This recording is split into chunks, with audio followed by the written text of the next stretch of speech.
Hey, this is James from Jordan Bodie here to talk about why is your fridge not cooling?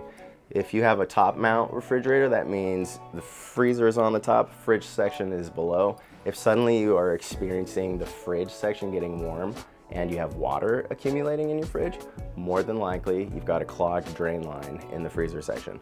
So what happens is the freezer goes into defrost and there's a little hole in the freezer section that the water accumulates and goes out of. If it's not able to drain, that water just accumulates and accumulates and accumulates, finds the transfer duct that goes into the fridge section, and it just starts to obstruct that vent. And then suddenly, one day your fridge is warm. You're like, why is my fridge warm? Freezer's cold.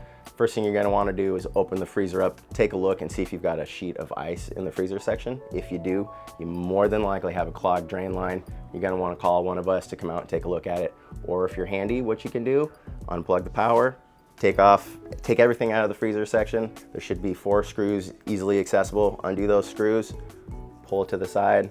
You may need a blow dryer or a steamer. You'll see the fins in the back. There'll be a little tray. Just steam it out, can't hurt anything, just go slow. The water should eventually just start to drain. That should resolve your issue for that style of fridge not freezing.